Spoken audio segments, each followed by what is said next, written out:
Hello bros, I'm Sakura Zero Profile Production, and next part, Sakura Forest Girls. So let's just jump in where we left off. The door just flung open. I guess the witch wasn't standing behind it. I guess she used some kind of magic to open it. There's somebody in the wooden hut after all. It's a woman reclining upon a stack of plush wine-red cushions. I'm sure she must be a witch. But she doesn't look like I imagined. Her hair is pale lilac color and her golden eyes are half-lit like a cat's. She isn't wearing enough ornaments that she might be confused for a princess, but it's enough to mark her out from the common villager. She isn't a normal human. She is something far beyond that, and she wants everybody who meets her to know it too. She really does make quite an impressive sheafy because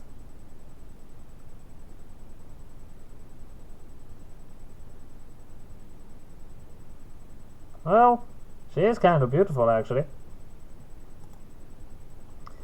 I don't think I've ever seen a person more attractive in my life. It's quite overwhelming really. How am I supposed to address her? I'm drawing a blank here. Oh my. She looks down at me, her lower lip curling. That isn't the most dignified of entrance, is it? I believe you said while you were hammering upon my door, very rudely I might add, that you would spit in my eye if I did not let you inside my abode. What a graceless lump of a girl you are. Why you? I grit my teeth together. I know for only a brief handful of seconds, but her aloof mannerism are making my blood boil. I get to my feet and take a step forward, meeting her gaze with my own. It's your fault I fell over. It's because you opened the door so suddenly. Aren't you going to apologize? No. Why would I do a silly thing like that? Do humans apologize when they happen to step on ants or swat flies? I don't think so. Those are completely different matters, you idiot. Yeah, I don't know if calling this witch an idiot is a good idea. I'll call her whatever I want. She's trying to make a fool out of us. It took us a long time to find her, and this is the greeting we get. She could stand to be a little nicer. How fiery you are. Also my visitors are aware of my immense power, grovel and scrape in the fare before me. But you are rather intriguing. I don't dislike it. Heartless though you may be, you are quite a funny little girl. And now that I can see you properly, you aren't all bad on the eyes. I say I did not make a mistake in admitting you to my home after all. I'm very fond of pretty girls, you see. My laughter feels her hot. It's even tenser than the pall of aromatic spice which hung in the air, and I shudder. I'm not a little girl, and my appearance is neither here nor there. I didn't come here to be one of your playthings. I'm Yaya, and this is Ayana. We sought you out because we have a quest to make it. A request to make. It's very, very important, and you will listen to us. Oh, I will I? My eyes flash. And if I refuse, what will you do then, my pretty little thing? Will you start to cry? Of course not. I rub my arms folded. I feel like you're not taking me seriously. My apologies, my little dove. I reverence in my way life become very dull and trite when one dispenses the levity. I have been alive for a long time. I must find ways to entertain myself, as I would go mad. If I have not already, that is. Again with that creepy laugh. I try to suppress the urge to shudder. I don't want to give this witch the satisfaction of knowing how unsettled she makes me. Her vibrant eyes really are unnerving. How old are you anyway? I heard rumors that witches can live for far longer than ordinary humans can, using their magical knowledge, but Maya doesn't seem much older than Ayana or I. If I had to give her an age, I put her in her 20s, about 28 or so. Now, Maya titters. Did your mother never teach you it is rude to inquire about a lady's age? It's something I am rather sensitive about. Does that mean you're an old hag then? Yeah. You can't say something like that.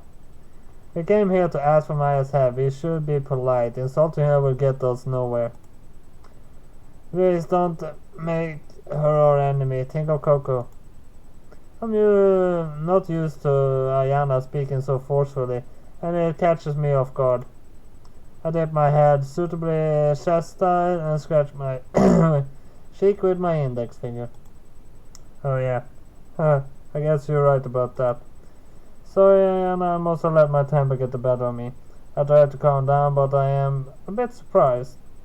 I didn't think you put me in my place. You're usually so quiet. I know, I'm quiet, but I thought I had to speak up about this. It is important to remember one's manners, even when, or especially when one's dealing with witches. We are her guests, after all. Well. My smile grows wider and wider. Seems your little friend can keep a cool head, at least. I'm glad she was able to talk some sense into you. Though I fear at the same token it is somewhat anticlimactic. I would have liked to torment you further, Yaya. Your reactions are most amusing. As if I let you rile me up. Let's go. I won't fall for your provocations again. I'm not that dumb. Meaning you are somewhat dumb. That's not what I said. It's what you implied. Maya giggles.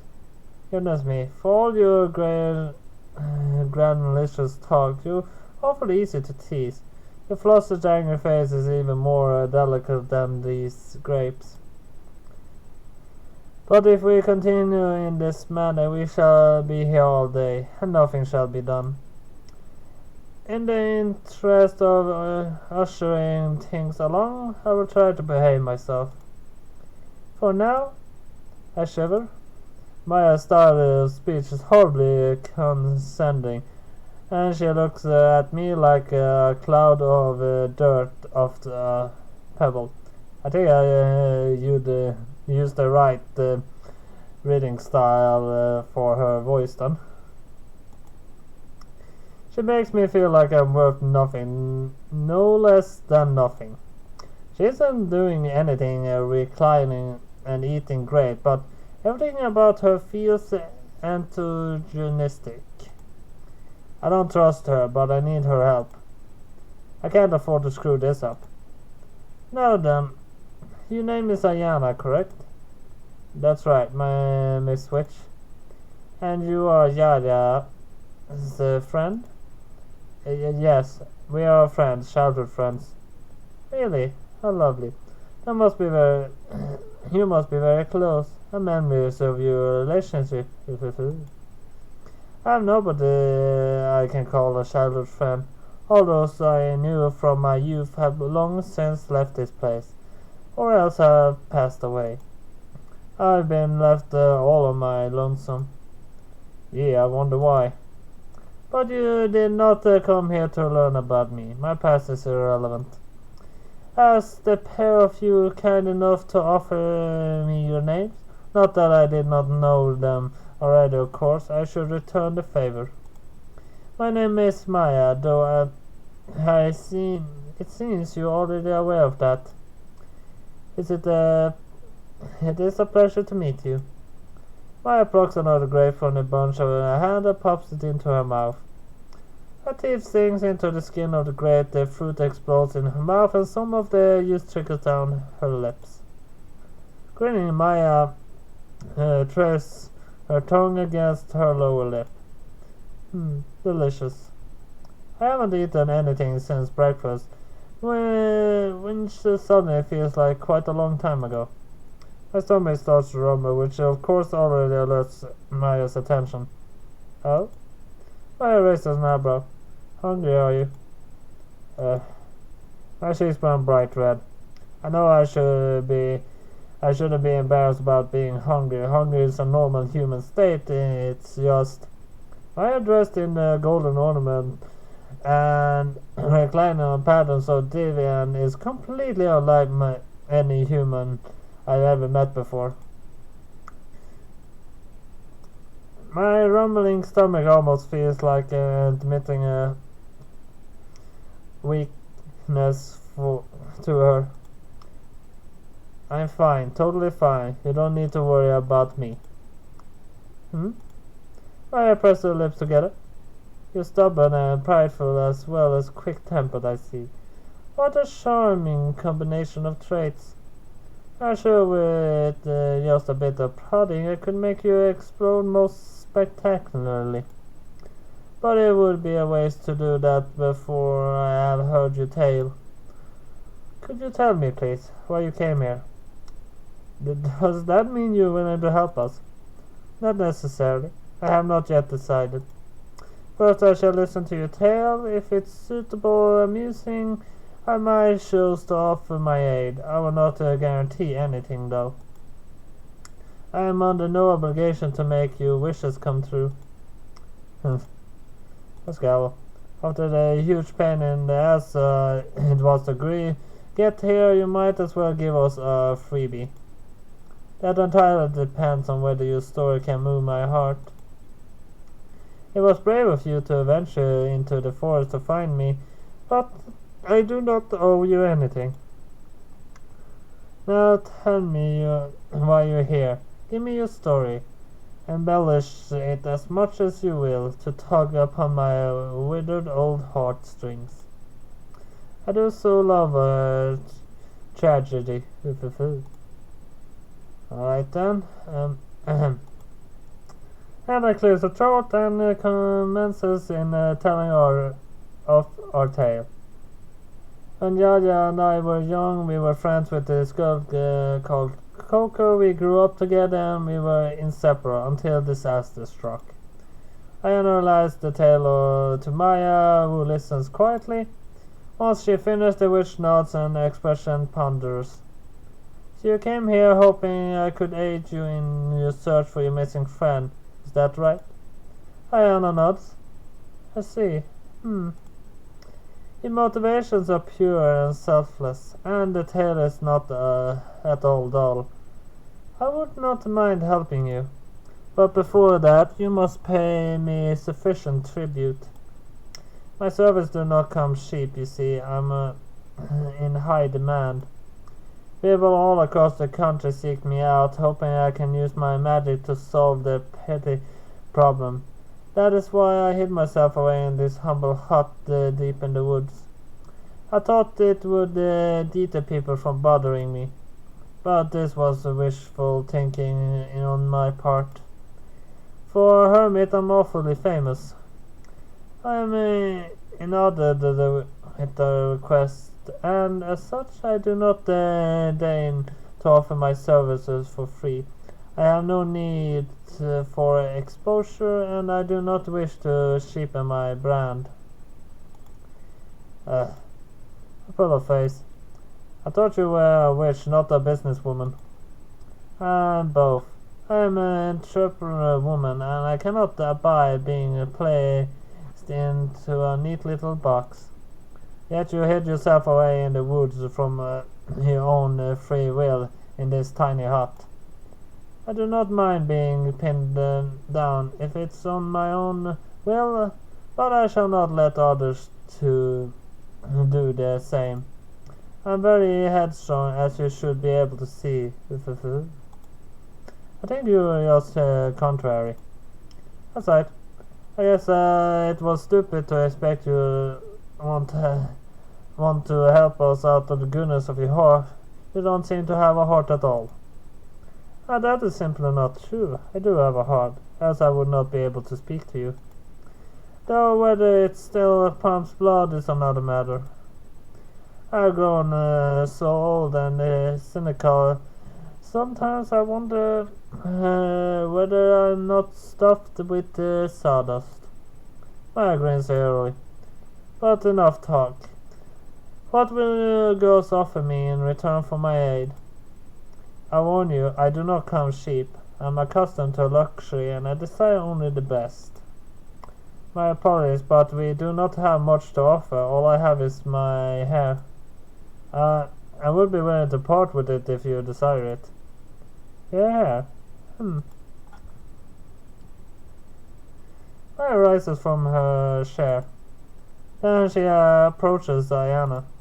She circles her, taking a few strands of her silver hair between her fingers and rubs it like a merchant appraising the value of a horse. It's very lovely hair indeed. It caught my eye the moment you entered my humble abode. It's so white it looks like snow. You know what snow looks like? I know that many things look like, from tempest-tossed oceans to high-ceilinged palaces in heaven with jewels. I have traveled the world and seen more than you little girls could ever dream of. That's incredible. Anna exhales, her blue eyes big with away. Yaya and I lived in our village for most of our lives. We probably would have stayed there if Coco had not gone missing. This is the first time we ever ventured so far. I have heard of snow, but never seen it. And I have never seen the ocean either, or any palaces. Perhaps I will show you one day, if the mood strikes me. Maya smiles, still toying with Ayana's abundant white locks. Alas, I do not think your hair would be suitable trade for my magic. Unusual though your tresses are, it grows from your scalp at no cost to you. I prefer gold and jewels to handmade, or in this case, homegrown presents. My tastes, as I believe I mentioned, are expensive. Oh, I see. I'm sorry. Anna bows her head. I have precious little to offer you other than my hair. Really? No. Maya smiles thinly. What about the necklace about your neck, hidden beneath your clothes? That seems a fine trinket indeed. It would be very much like to take a look at. What? Anna stares at Maya stunned. You know about my necklace. I'm a witch, my dear. It's my duty to know things, even if I cannot see them. That necklace of yours, which you are hiding like a squirrel, thus in this chestnut, is very enticing indeed. I can hear it calling to me, though the folds of your fabric. Its magical energy resonates strongly with my own. It must be enchanted. That's right. Anna pulls the necklace out from beneath her clothes, then unties the clasp at the back. She holds the shining piece aloft to Maya's inspection. Its thick golden chain wrapped about her fingers. Aya and I ran into the merchant in the woods. She said she would trade this necklace for my hair. I'm not sure why, but she seemed very taken with it. A merchant? Maya ponders, one hand beneath her chin. Would that merchant have green hair, perchance a pair of bright shiny eyes? Yes. She did. She said her name was Mika, and she knew where you lived. It was she who pointed us in the direction to your home. She said you were friends. Friends is putting quite a generous spin on it. I do not care to have friends, least of all energetic girls like Mika. I find her company quite tiresome. I made this apparent to her numerous times, but she seems not to have received the hint. I would be happier if she let me be. But I can't forgive her impersions on account of her wear. She does tend to have a lot of lovely trinkets in her possession.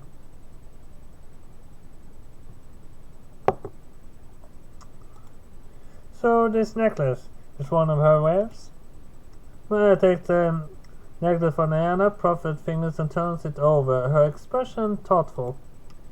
I wonder why it did not notice it when she paid me a visit earlier today.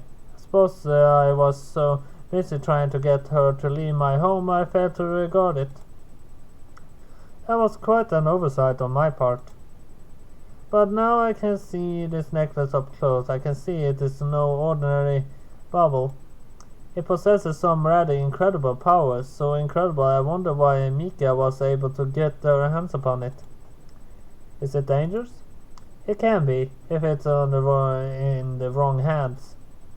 I think it would be for the best if I took care of this for you, dear. I would not want you to hurt yourself. Hey, wait. I begin, but Maya doesn't listen to me. Impervious to my cries, raise her free hand in front which clasps the necklace. When she draws her fingers away, the necklace has a gun. What did she do with it? She must have made it invisible with her magic, or else banished it to some realm unreachable by mundane humans like me. How could you? I glare at the witch, my fingers clenched into fists. The necklace belongs to Ayana. She traded her hair for it. Fair and square. Ayana never even said you could have it, you thief. Perhaps she did not, but I'm sure she does not mind.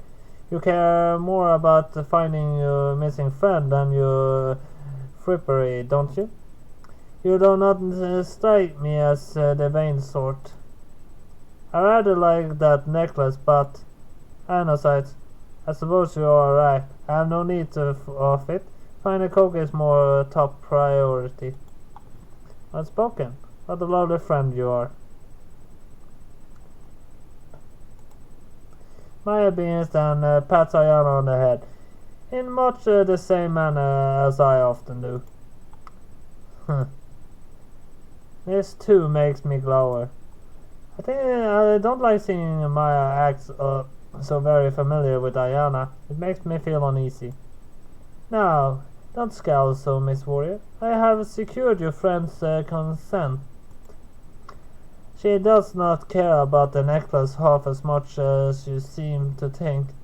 And even if she did, you have no reason to worry. I'm no thief. I will return this necklace to you in due course once I have studied it. I think it will do very well as a down payment. But it's not quite enough. Huh? You want even more from us? What would you expect anything else? I'm a witch. Take it or won't. But we really don't have anything to give. We are poor, like I said. We have only the clothes upon our backs and a few coins in our punches. That's true enough, yes, but there are more still you can give me. Those bodies of yours, for example.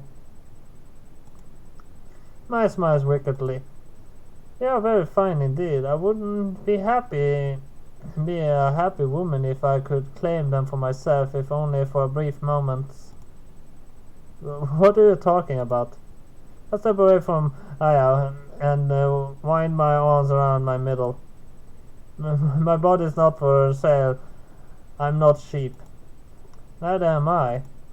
Now, why don't you go stay here for a few days? Serve me as best you can, and I indulge in my every wish and whim. Then I might just find the motivation to help you. I will warn you, though, that can be very demanding. There is a chance I might just wear you out. I hope you're up to the challenge. My laughter fills the air. It's so heavy, almost palpable. My skin prickles, my whole body trembles. What does she mean, might wear us out?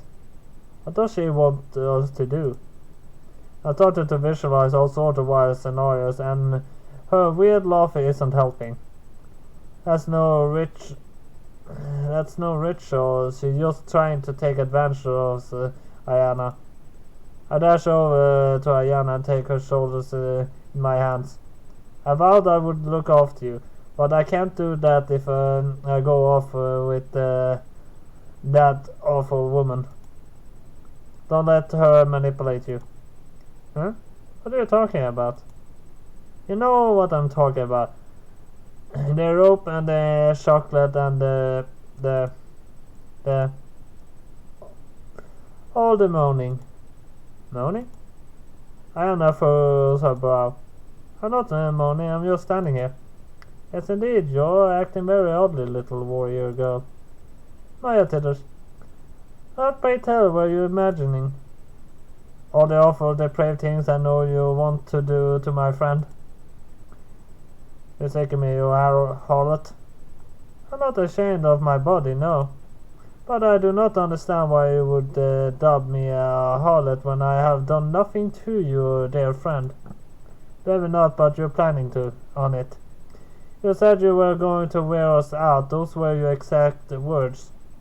I bet you want to do all sorts of things to our bodies like this and that and that. I cannot deny I have pondered the idea.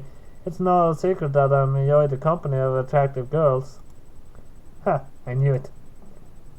But, Maya grins. When I said I would wear you out, I was not referring to anything salacious. I was going to send you a pair of you to the river, catch us some fish so that we can make cook and eat them. I'm hungry, and I'm sure you are too.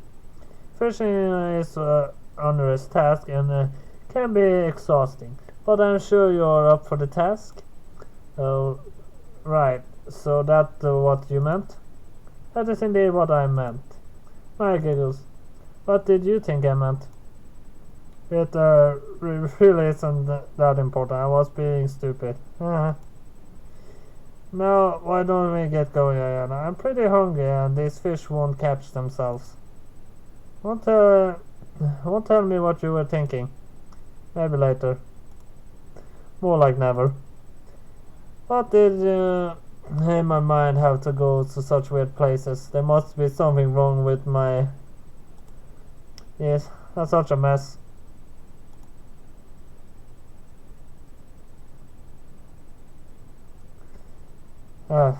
It's kind of nice. I sit on the bank of the river, fishing rod in hand. Ayana sits beside me, her legs crossed moodily. She stares at the reflection in the crystalline water, her blue eyes bright. This rod belongs to Maya. She gave it to me before I departed. Personally, I prefer fishing with a spear. My reflexes are pretty quick, and I can stab fish before they can swim away. I nearly been able to capture a fish with my hand. I had my hands around it, but it's slippery, so it slinked through my hands. If it wasn't so slippery, I would have caught a fish with my hand. Fishing with a rod, by contrast, is far slower process. I find it pretty tedious. I don't like doing things in half an hour if I can take 3 minutes. I prefer the thrill of the hunt over monitors waiting. It's not so bad from time to time, though it's actually kind of nostalgic. I used to fish like this with Ayana and Coco in the past. Ayana doesn't like the sight of blood, and she's too sweet to stake a spear, rabbits or deer, but she's less squeamish about fish. Maybe it's because the fish are scaly rather than fluffy, and their eyes are dull and dead. Some of them have pointy teeth and they're not particularly cute. They tend not to flap about that much once you reel them out of the water, which makes killing them easier. For a girl that hates blood, Ayana pretty good at filleting fish. Doesn't this take you back? It does, yes. It has been a long while since last we fished together. Did you miss it? Ayana nods. We had a lot of fun together, you and me and Coco. I wonder where she is now. I'm sure we'll find her. Don't fret. We were about to find Maya, so that's half the battle done. We just got to appease her and to do a bunch of odd jobs for her, and then she help us out. I'm sure she will. What do you think of her? Well, I demur, scratching my cheek with my index finger. How should I respond to that?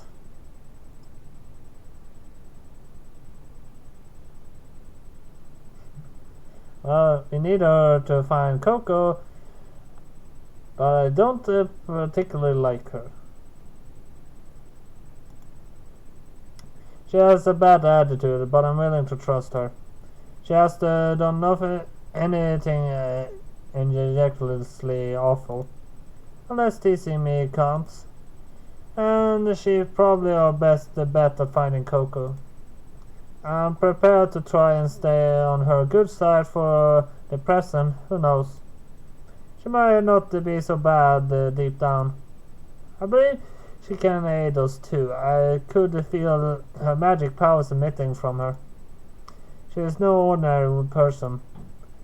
I would hope not. She is supposed to be a witch. I frown, then adjust the grip on my rod, flick it back and forth, simply hoping to land a catch. I've been at this for a little while, and I've only managed to catch a few small fish.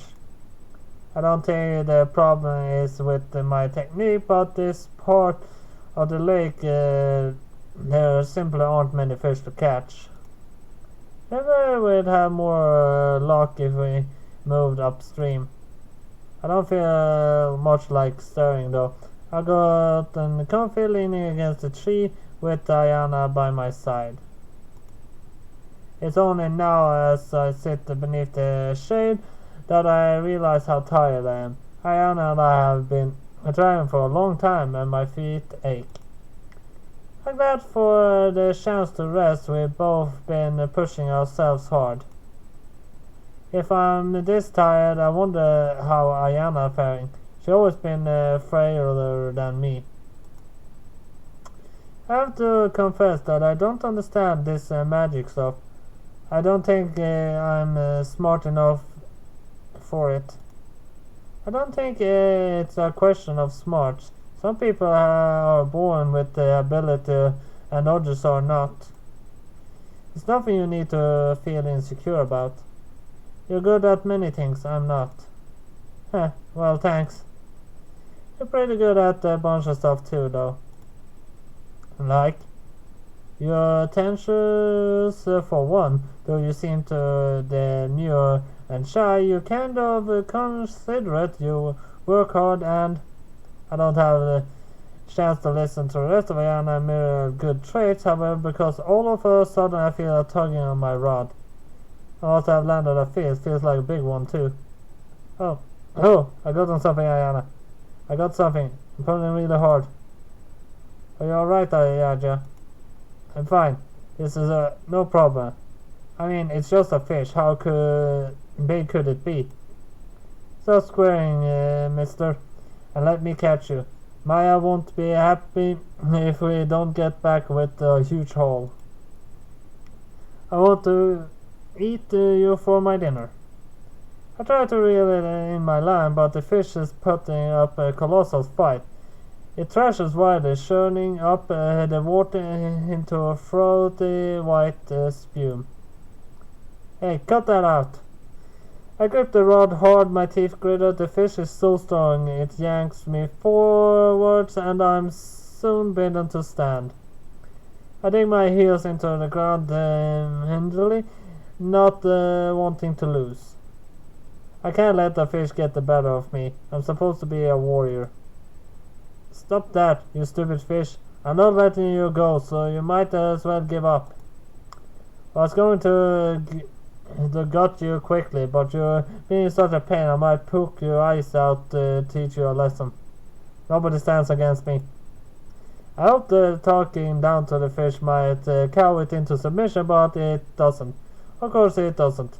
There's no way the fish can hear me above the sound of the thrashing, and even if it could hear me, it wouldn't be able to understand. Fish are known for their silvery tongue of communication, communicative skills. It's wasting my breath. I'm wasting my breath and my effort. The fish makes a particularly valiant attempt to escape. It tugs so hard that it almost tears the rod clean from my hand, though I'm able to keep it steady. The faint gaps escape between my teeth. How big is this fish anyway? Yeah. Anna rises to her feet, anxious to help, approaches me. Do you need my help? I can try to steady you if you like. No, it's fine. I can do this. Are you sure? Anna cresses in concern. You don't need to do everything on your own. I know you're stronger than I am, but I would like to help if I can. It's fine. It's totally fine. I have everything under control. Haha. I scream aloud as the fish gives another violent jerk. This time I'm unable to keep my footage and I'm pulled forwards. Yeah. Anna reaches out for me. She grasps the back of my dress, trying to roll me in place, but to little avail. This squirming fish is way too strong. Anna's soul slides against the dirt. The fish gives another tug, and then I'm pulled forward, rod and all. Ayana, who's still grabbing my dress, soon follows. The pair of us both cry out alone. The rod is wrenched from my hands, and the ground tilts beneath me, and then I fall. There's a few dizzying, disoriented seconds of weightlessness. My body bowed by the wind. But soon I hit the earth. Or to be more precise, the river. I fall sideways, landing in the crystalline water with a alarming splash. Ugh. I landed in less than an elegant manner in a pile of sprawled limbs. My hair is raining in the water and my arms are tight to feel damp. The water is pretty cold and my teeth start to shatter. At least there's only silver lining to all this. The fall didn't hurt half as much as I feared it would. The silty riverbed feels oddly soft. In fact, it's like I'm lying on a cushion. Make that 2 cushions. Yeah. 2 very simple spring cushions, which seems to be rising and falling in tandem with my own breathing. I blink away the white spots from my vision, then look down. A large pair of white surprise bubble blues meets my own. Okay, that's adorable. But that's gonna be it for now, Sally. That was all I have for Sakura Forest Girls this time then, so hit like and subscribe, and see you next time. Bye bye!